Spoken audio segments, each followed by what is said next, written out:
Assalamualaikum warahmatullahi wabarakatuh. Berikut ini video pembelajaran untuk mata kuliah jurnalistik. Selamat menyaksikan. Dari jurnalistik itu namanya akta diurna. Nah, selanjutnya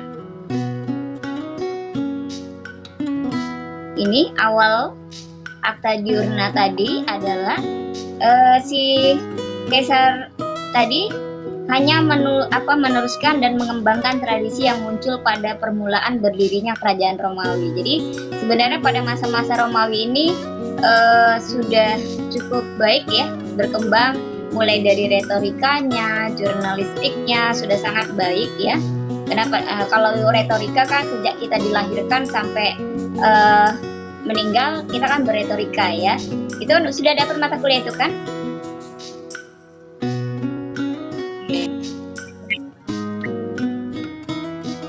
Itu atas perintah raja, namanya Imam Agung, segala kejadian penting dicatat pada annals namanya, yakni papan tulis yang digantung di serambi rumah.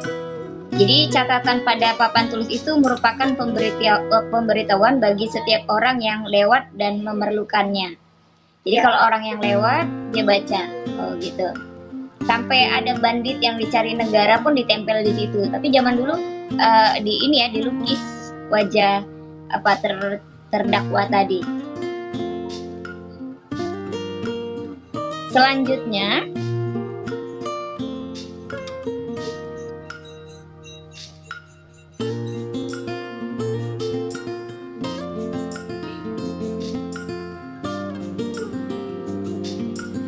dia lambat sekali sabar ya. Nah, ini jurnalistik di Cina ya pada abad ke-8 Masehi, tepatnya tahun 911 Masehi. Di Cina muncul surat kabar cetak pertama dengan nama Qingpao atau Cicingpao, artinya kabar dari istana. Pernah nggak nonton film-film mau drakor, mau Cina yang sekarang? Jadi tahun itu memang sudah ada yang namanya jurnalistik. Cuma dulu sih bentuknya kertasnya itu bisa dari kulit hewan, dari kulit kayu gitu ya. Cina sudah berhasil membuat kertas ya. Kertasnya itu dari tanaman yang memang saring. Jadi dibuat kertas.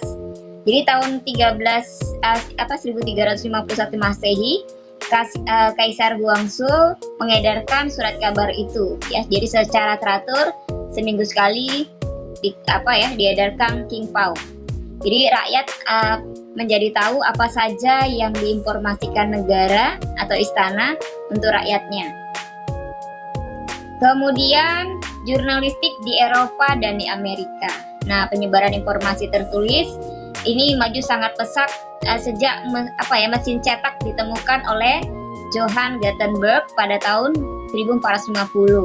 Jadi yang tadinya hanya ditulis tangan akhirnya bisa dicetak.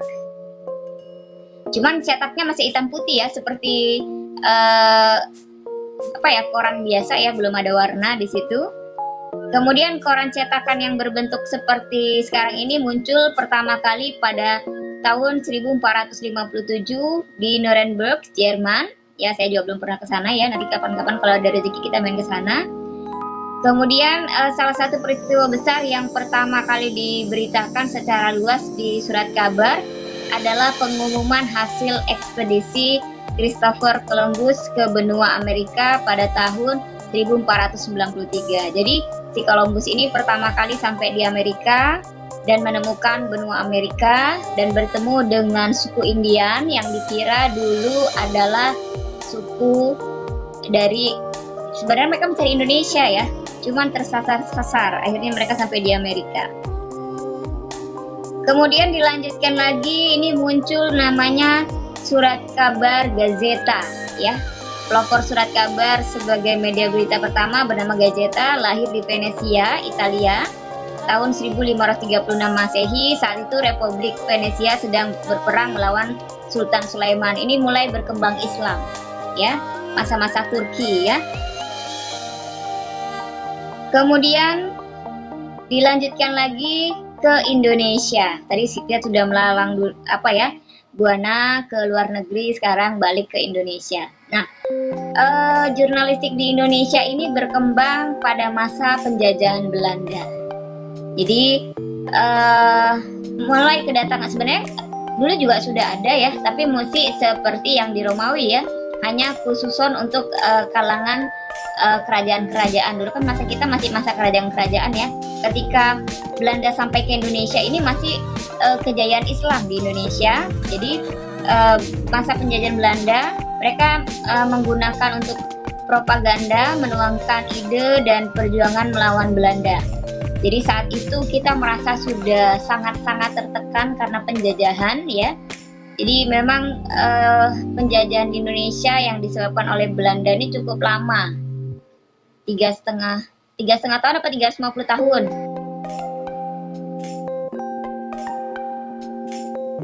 Nah, 350 tahun, lama nggak itu? Kira-kira? Kira lama ya. Jadi saking lamanya udah muak gitu ya, pingin bebas ya, pingin merdeka, ngerasakan merdeka itu bagaimana. Jadi para cendekia pada masa itu melakukan propaganda tadi dengan menulis. Jadi ada surat kabar zaman pada masa itu ya, diterbitannya. Ini sudah mulai pintar ya, tahun 1930 sampai 1960 nih propagandanya sudah luar biasa ya. Ini sudah masuk era kebangkitan nasional. Makanya akhirnya bisa muncul Sumpah Pemuda, kemudian banyak ya mulai organisasi-organisasi kepemudaan yang memang dibentuk untuk membangun spirit ya rakyat Indonesia supaya mau bersedia untuk melawan penjajah gitu ya. Jadi dengan membaca, sebenarnya pada masa itu belum banyak orang yang pandai baca ya, masih sedikit yang sekolah pada masa itu. Jadi yang sekolah itu hanya golongan priayi yang mungkin keluarganya adalah pejabat tertentu, dia bisa sekolah. Tapi kalau nggak punya kehidupan ya, pastinya ya jadi kuli, buru-buru mau sekolah kan. Nah, jadi muncullah tokoh-tokoh nasional tadi ya. Kita bersyukur juga karena adanya Kartini ya. Kartini tempat mengecap sekolah ya, sekolah untuk anak pria ini, dan dia bisa bertukar tulisan dengan teman-temannya yang di Belanda, dan akhirnya dia sharing, itu bentuk jurnalistik ya, sharing tentang bagaimana menumbuhkan semangat emansipasi wanita. Jadi wanita itu gak lagi cuman hanya sebagai pelengkap penderita, tetapi bisa berkarya seperti saat ini, ya kan? Ini buktinya aja hampir semua rata-rata wanita, prianya belum ada saya lihat. Jadi kita bersyukur ya harus dengan para tokoh-tokoh wanita ya, ada Cut Nyadin, terus ada Cut Mutia, Dewi Sartika, dan banyak tokoh-tokoh perempuan lainnya yang memang tidak kalah dengan lelaki ya. Jadi kita memang harus bersyukur untuk itu. Jadi surat kabar terbitan pada masa itu ada namanya Pujangga Baru, Suara Umum, Warta Deli, Mimbar Indonesia. Ini masih ada nih Mimbar Indonesia di Medan, ya. Ini surat kabar lama sekali, ya. Tapi sekarang lebih dominan beritanya tentang daerah Tapanuli ya, rata-rata ceritanya mungkin kalah bersaing dengan Analisa dan Waspada yang ada di Medan. Kemudian banyak surat kabarnya, cuman yang mungkin lebih familiar itu dia surat kabarnya. Kemudian ada surat kabar nasional, ada Kompas, kemudian yang bawaan RCTI apa namanya itu ya, itu surat kabarnya. Kemudian ada Bintang Timur, Berita Indonesia, Sinar Harapan, Warta Bakti, Harian Rakyat, dan lain-lain. Ini surat kabar lama ya. Tapi jangan cari Uncle Atong ya, surat kabar lama itu berarti udah dibaca. Kan gitu ya, Uncle Atong kan cari surat kabar lama. Cuman masalahnya mau diluapkan, yang baru belum dibaca. Oke, itu dia. Ini tokoh-tokoh jurnalis Indonesia, ada Mukhtar Lubis. Kalau ditanya, Bu, ini Bapak ini masih hidup. Alhamdulillah sudah dipanggil Allah Subhanahu wa taala. Kemudian Sultan Ali Sabana ini dari majalah Pujaga Baru, Topik Ismail dari majalah Horizon, Adi Negoro Puarta Deli, Sutomo majalah Sulu Indonesia dan Harian Suara Umum, dan Rosian Anwar. Alhamdulillah semuanya sudah pergi ya. Mungkin kalau yang baru-baru ada siapa ya? Rosi Silalahi. Kemudian yang udah jadi anggota dewan itu siapa namanya? Mutia Hafif. Kemudian apalagi ya? Banyak sih gitu kalau perempuan ya.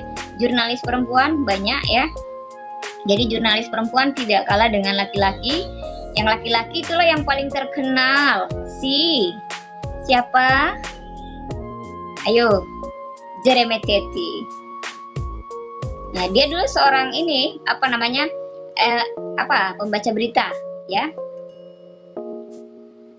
Tapi kayaknya sudah nggak berkiprah, dia jadi artis lebihan ya. Mungkin lebih banyak jadi artis daripada jadi jurnalis. Karena pulpen ya, mata pulpen dari seorang jurnalis itu sangat membahayakan. Sempat sesuatu yang ditulis itu mengandung kebenaran, dan orang yang menjadi sumber tulisan tadi bisa ada yang bisa senang, ada yang bisa kebakaran jenggot, ada segala macam ya. Karena yang ditulis itu bisa kebaikan, bisa juga keburukan. Oke, sampai di sini ada pertanyaan kah? Silakan yang ingin bertanya. Ayo. Ada yang ingin ditanyakan? Hari ini yang datang sedikit ya. Yang lainnya boci ya, bocian.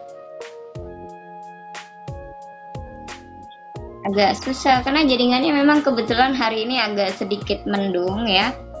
Tapi walaupun mendung bukan berarti hujan, ya sinyal juga tidak bersahabat. Oke, untuk sejarah jurnalistik ini ada yang ingin ditanyakan, silakan. Menyangkut sejarah. Karena kalau dilihat masanya sih, kalau di Indonesia lebih berkembang, tapi pada masa pendudukan Jepang,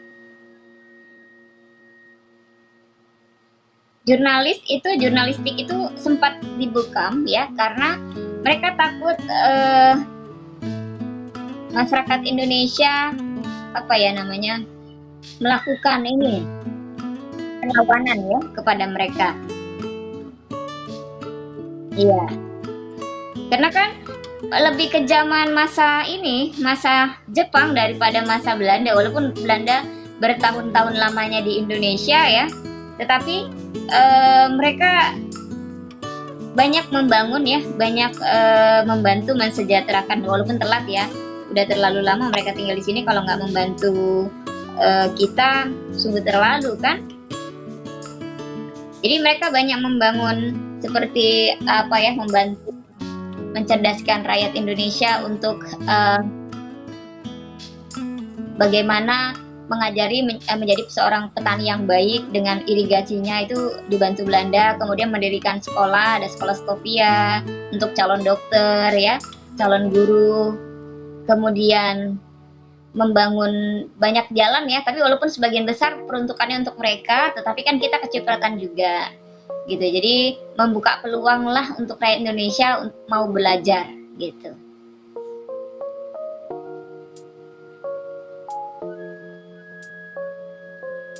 Jadi kalau pada masa Jepang itu semuanya kita tidak boleh sebebas sekarang lah gitu ya. Sekarang sih jurnalistik sudah cukup modern ya, dengan adanya aplikasi-aplikasi yang disediakan oleh penyedia aplikasi. Jadi kamu bisa menulis di mana aja, bisa di media sosial, bisa ada surat kabar yang online kan, bisa ikut di situ. Jadi bisa freelance ya untuk menulis berita. Jadi kalau ditanya siapa sih Bapak Pers Dunia, tadi si Julio Caesar ya. Itu bapak pers dunia.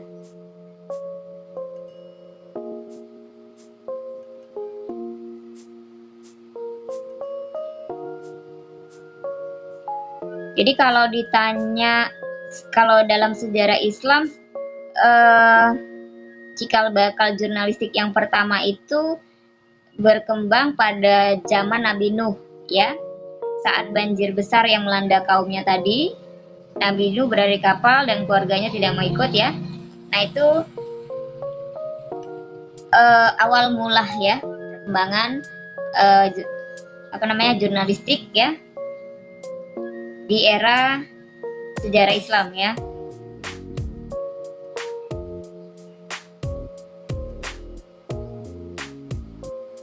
Jadi kalau disimpulkan pada saat itu kan Nabi Nuh sudah mengabarkan bakal ada yang namanya air bah tinggi ya.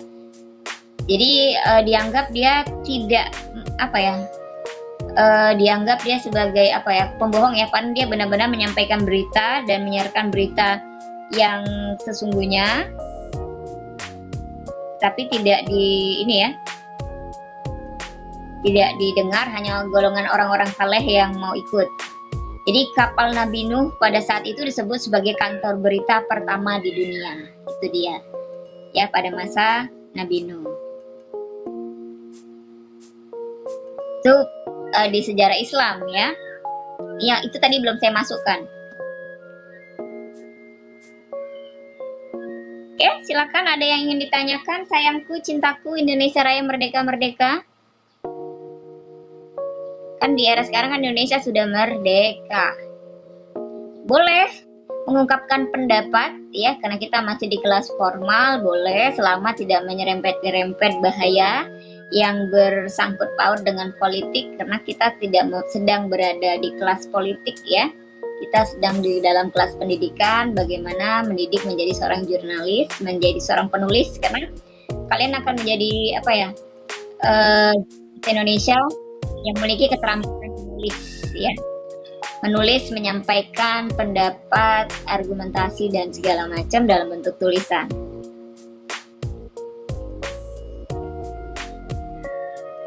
Silakan, ada yang ingin ditanyakan? Jadi mungkin yang kurang file catatannya dari sejarah Islam ya.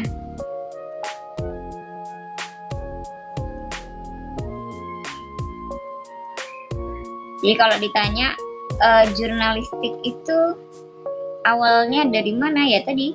Dari Arta Diurna yang dari kerajaan Romawi.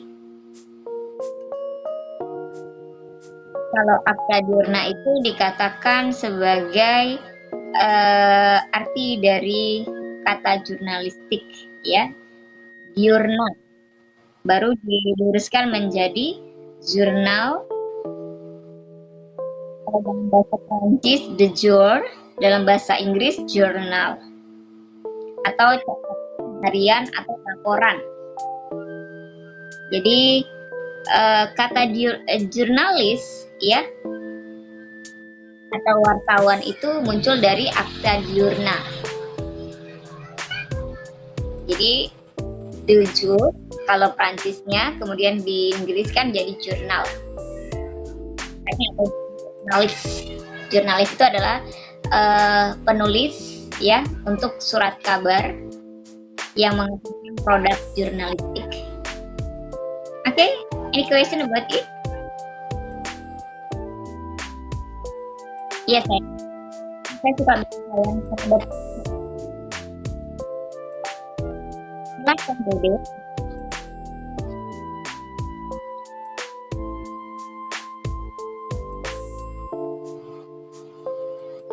Dek, tunggu, apa tadi saya terputus-putus?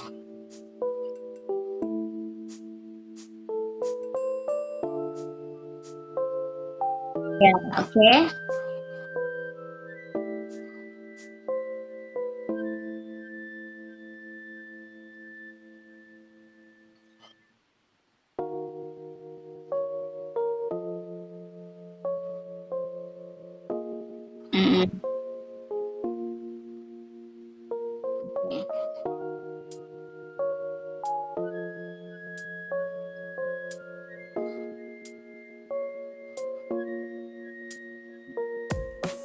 Oke.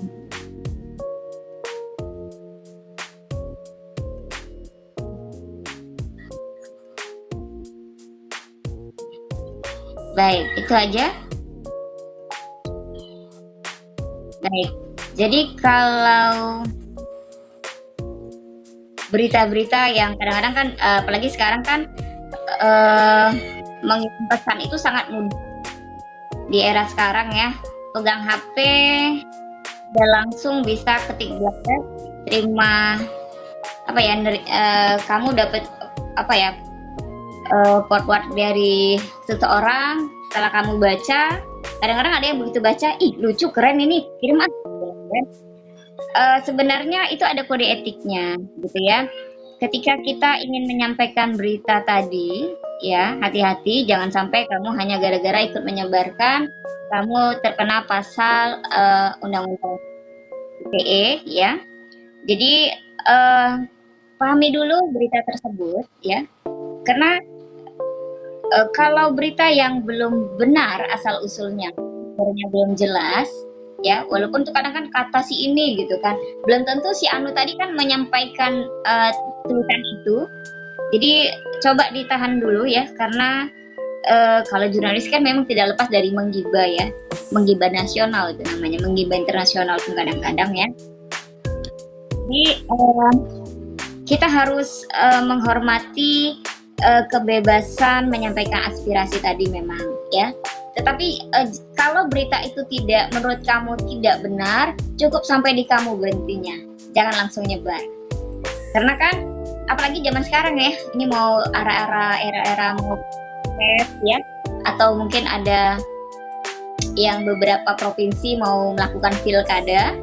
Jadi hati-hati, jangan sampai kita menjadi bagian orang-orang yang terciduk ya, karena bisa melanggar Undang-Undang Nomor 40 tahun 99 tentang pers. Itu ada aturannya ya, aturannya bagaimana kita menyampaikan berita yang ada tadi sebagai perpanjangan tangan, karena kalau sekarang kan orang gampang, jadi itu kita harus ada kode etiknya ya. Kode etiknya bisa dilihat, nanti kita akan belajar itu ya di pertemuan selanjutnya ya. Ada kode etik bagaimana kita dalam menyikapi itu. Jadi kalau gitu kita pakai to be continued ya Dede. Karena ada kode etiknya gitu. Jadi setiap wartawan memastikan menangkap berbagai informasi hoax tadi merupakan, jadi nggak asal berita. Jadi berita bohong itu harus dicari dulu sumbernya. Kalau kamu jadi seorang jurnalis kan memang kan kadang tersebar ya yang beririsan nyenggol-nyenggol politik dan pemerintahan itu ya. Jadi itu memang rame, tetapi itu harus dicari dulu sumbernya ya sebelum disebarluaskan. Dicari dulu sumbernya, kejelasan, akurat, apakah tadi mengandung kebenaran. Minggu lalu ada itu ya, dibahas jurnalistik ya.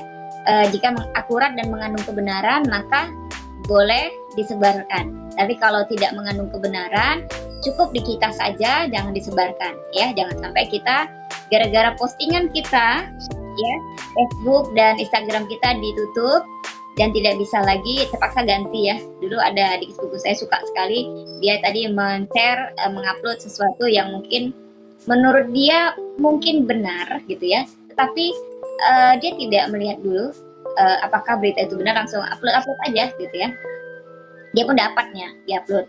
Akhirnya Facebooknya ditutup oleh pihak Facebook ya, karena mungkin dianggap menyebarkan berita yang membahayakan kan gitu. Alhamdulillah tidak diciduk orangnya, cuman ditutup Facebooknya sama Instagramnya. Nah berarti kan yang kita sampaikan itu berbahaya ya. Jadi kalau mau posting ya posting biasa aja lah gitu ya. Kalau itu tidak yakin benar, tidak usah ikut-ikutan. Ada petugasnya gitu ya. Oke, nanti itu dibahas di pertemuan selanjutnya ya Dede. Oke, kalau untuk Dede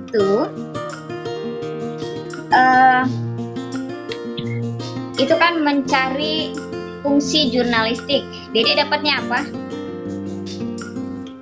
Ya, jadi Dede cari di surat kabar cetak atau di surat kabar online tentang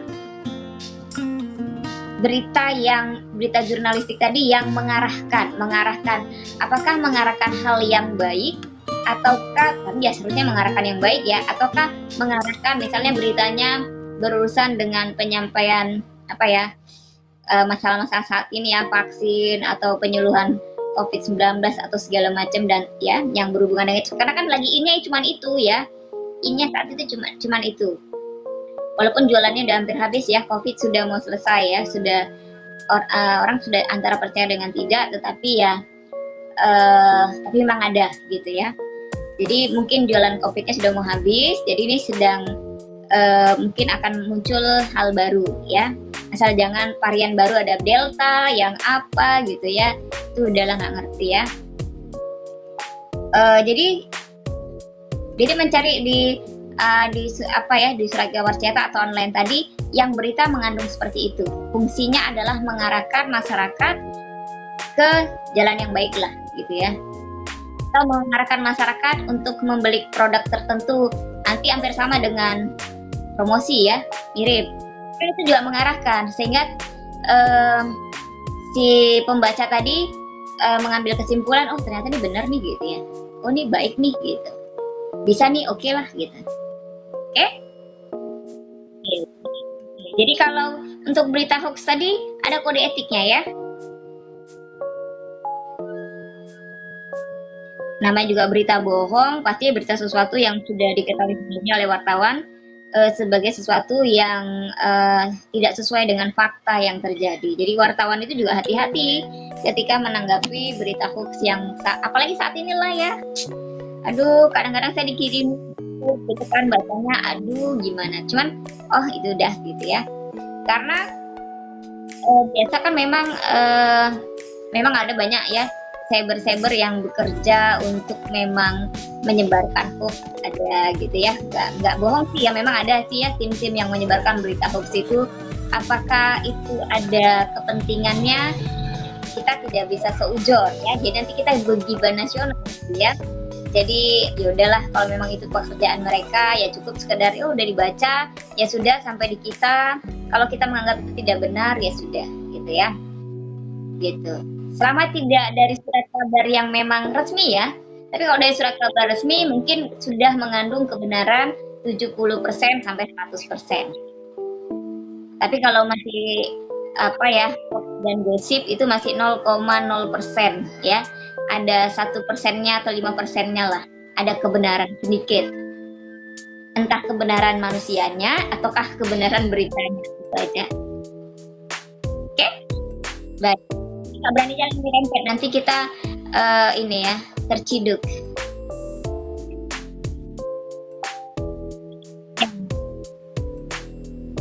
Link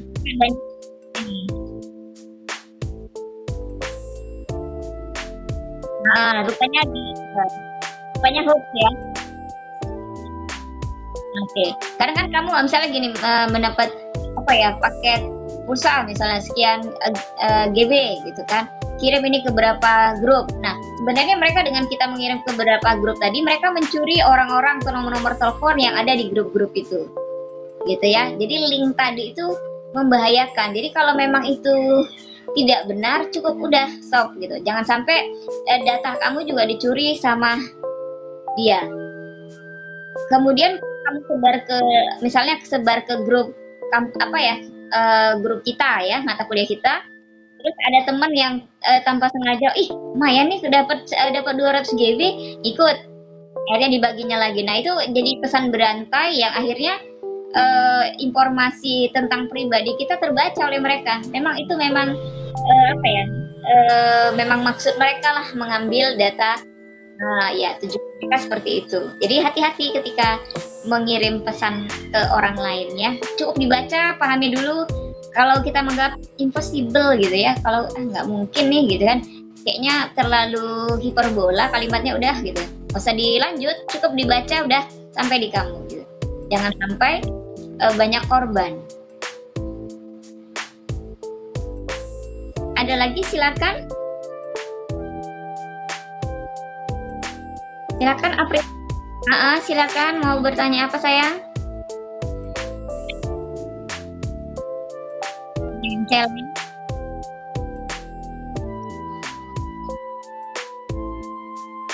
Mm-mm.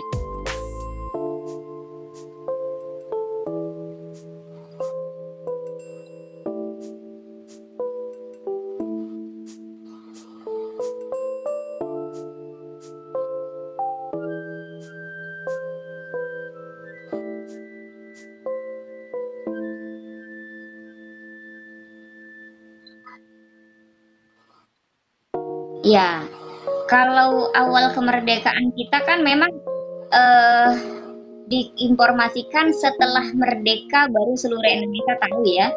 Itu pun dari mulut ke mulut memang belum banyak waktu itu ya. Saat upacara kenaik apa ya proklamasi itu aja sedikit sekali yang datang ke rumah eh, Bung Karno ya. Saat dibacakan itu mungkin kalau untuk rapat belum korum ya, masih sedikit yang mewakilkan, tetapi itu bukti bahwa bangsa Indonesia sudah menyatakan bahwa kita akan merdeka. Dan setelah proklamasi itu mulai dari mulut ke mulut akhirnya disampaikan.